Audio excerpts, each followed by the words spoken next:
Hi again, 12 minutes before 7. In Paris today, the first reopening of one of the Parisian bars targeted in last month's attacks. 5 people died at the Bon Billard bar during the deadly assault on November 13th. Locals said they were supportive of today's reopening, saying they need to continue life as it was before. Hi again and good morning, everyone. Thanks for waking up with the Valley today. I'm Lisa Bedeau. Kyle has the morning off. We're starting our nonstop news and weather to the top of the hour to help you plan your day. The president of Planned Parenthood was met by peaceful protesters who said they were there to celebrate life. Their main gripe with Planned Parenthood is that it performs abortions. Cecile Richards was in Fargo last night to help with fundraising efforts for Planned Parenthood of North Dakota. Richards says she wishes people understood abortions make up a small percentage of the health care services that the group provides. We do more than any organization in the country every single day to provide birth control and education to prevent unintended pregnancy and the need for abortion. Richards is heading next to the Colorado Springs Planned Parenthood, where they're still dealing with the aftermath of a shooting last week that killed 3 people. The high-profile death of a Wahpeton college student will get national attention Sunday night. Producers for 60 Minutes tell Valley News Live that they'll profile the Andrew Sadek case in a story that looks at the world of drug informants. Sadek was an informant for a drug task force when he died. His body was found in the Red River with a bullet wound to the head, and he was wearing a backpack full of rocks. Leslie Stahl will head up the reports on law enforcement's controversial use of young confidential informers in the war on drugs. If Andrew had told you that he was thinking of becoming a confidential informant, what do you think your reaction would have been? Oh, we'd have gotten him a lawyer and told him no. We've never heard of such a thing, using college students for snitches or whatever you want to call them, stool pigeons, or I don't know, what do you call them, The 2-part episode will air exclusively Sunday on KX4 in the Fargo-Moorhead area. Coming up on 6:51, time for weather on the ones, and we check in this morning with meteorologist Lisa Green.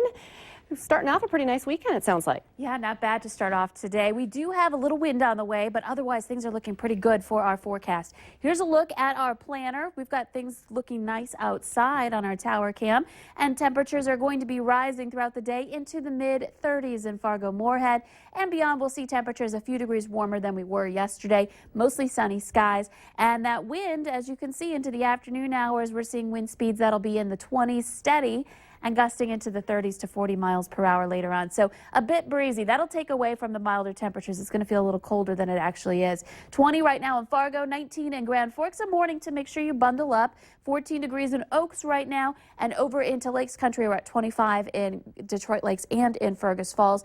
Wind chills are ranging anywhere from the single digits up into the teens out there for today. And looking at our wind, we do have a 14 mile per hour speed in Jamestown out of the south, 10 in Fargo, 12 in Grand Forks, and in Roseau, also 12 miles per hour there. And again, the wind picking up into the afternoon. We've got mostly sunny skies for today. A few clouds right now working their way through the valley. The entire tri-state area looking nice and quiet, though, as far as precipitation is concerned. And we'll see those clouds again depart to the east, and we'll be on the mostly sunny side of things for today. So looking nice. Our temperatures today, mid-30s in the Fargo-Moorhead area, and in places where we have that deeper snowpack. In areas where we have less snow, we may see those temperatures getting close to 40 degrees. And yesterday, Langdon did hit 50 because you don't have any snow there. And we may see temperatures very similar to that today as well. So a range of temperatures. And for Saturday, very nice. The wind will be lighter. Temperatures will start in the 20s and will rise into the mid to upper 30s. So if you're tailgating, looks good outside. You'll still want to wear your winter coat, but it shouldn't be as chilly as it could be for December. And that nice weather continues into Sunday, a high of 39 degrees. First day of Hanukkah looks good. And that stretches into next week as well. Beautiful conditions. Mostly sunny, maybe a few days where we have more clouds than others, but otherwise looking great. Temperatures approaching or even hitting 40 degrees for a couple of days in our extended planner. There's a slight chance for snow at the end of the planner, but it otherwise is looking nice and quiet to recover from the earlier week snow system that moved through. And maybe we can work away at some of this snowpack that I know some people want to see it go away. I know others are happy. It kind of looks a little more like Christmas out there. Right. Santa does need a little bit of snow, but there's still time. There sure is. Thank you, Lisa. A Minnesota mom says it will be hard to trust her son's school with his medicine after she was told it was stolen, then found out it was just misplaced. Karen Knutson's 10-year-old son attends the Dilworth-Glendon-Felton School District and was notified by a Clay County Sheriff's deputy Wednesday that his ADHD medicine was missing. The medicine is a Class 2 controlled substance, meaning it has a higher risk for drug abuse. They should have a book or a log that states, like a double check or something every single day, account of how much medicine they have on hand. And it should be kept in a binder or something. DGF's superintendent says school staff follow state law and the drugs are in a locked room in a locked cabinet. Charges are possible against additional people after police found a huge amount of stolen property. Carlos Schussler and Adriana Boatwright are behind bars, facing a long list of charges, including stolen property and credit cards. Police say the two were stealing to fuel a drug habit. Officers say they found items that had been reported missing from garages and vehicles in the past month inside a Fargo apartment. Police are looking for two teenage girls that have been missing since late last month. 16-year-old Angie White Lightning and 13-year-old Destiny Norquay were both last seen on November 28th. Both girls have brown hair and brown eyes. Contact police if you have any information. And it's Friday, and that means it's time to take a look at this week's Valley's Most Wanted.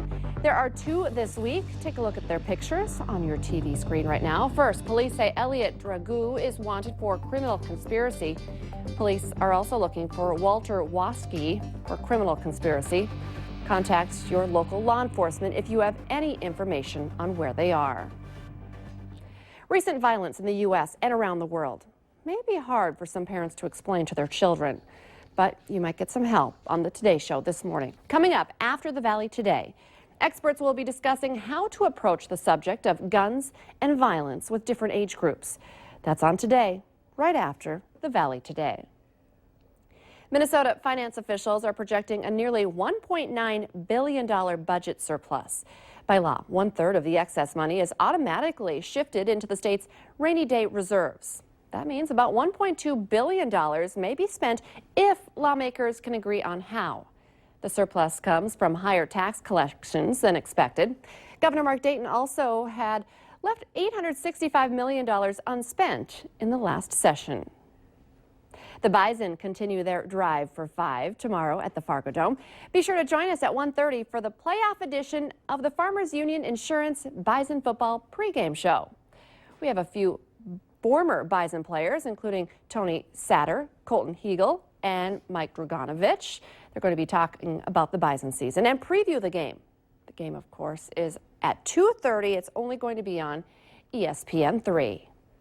And Bison fans, remember the name and, of course, the moves. And now Green Bay fans are getting in on the action, getting a feel for, oh, we remember that face, Johnny Crockett, a Bison favorite. Now, look at this. Keep your eyes on number 38. Crockett got in the game against Detroit last night in the third quarter. At one point, he was the team's leading rusher, finishing with 22 yards on 5 carries. He led all running backs in yards, only trailing Aaron Rodgers for yards gained on the ground. Tomorrow, the whole family can enjoy a traditional holiday celebration. Bonanzaville is holding Christmas on the Prairie tomorrow, and the Valley Today's Christy Larson joins us live from West Fargo with details. Good morning, Christy. Good morning, Lisa. This is going to be something that's going to be a lot of fun for the whole family, and you can come out even for just an hour or maybe for a few hours. And that's exactly what Missy Warren and I have been talking about, is all the different things you guys have going on here. So much planned for every age and every family. Yes, a couple of the activities that I want to make sure I mention as well. We will have the village open, some buildings will be open, and we do have the Haberstadt cabin, and there will be old-time cooking demonstrations taking place on that stove, so that's a lot of fun. The kids can see how it was done in the 20s. And there's just so much to do. Please bundle up. There's going to be, like you said, the Clydesdale horses. We'll have horse-drawn carriage rides, gingerbread man decorating in Dawson Hall. You can visit Santa and his elves. You can even call the North Pole tomorrow. It's going to be so much fun, and I know a lot of families love to come out here during the summertime, so now you get to kind of see what it's like, you know, a little traditional Christmas style. Yeah, we're very excited. Lindsay had the idea to open up the village and some of the buildings in it, so I ran with that idea. We're very, very excited. They haven't been opened in years past, in recent years past. So we're very excited about it. And again, it's going to be happening tomorrow from 1 until 6, and it's just $3 for kids and $5 for adults. It's going to be so fun. And Lisa, I did want to show off as well. We had made those cookies earlier, and I just wanted to show them off. I don't even think you can pick just one winner because I think we're all winners today. I know it sounds cheesy, but look how good we did today. They are all good. You're right. You have some competition today. I thought that you were going to be, because you decorate a lot of cookies, but they look very yummy. Christy Larson reporting live for us this morning. Thank you, Christy.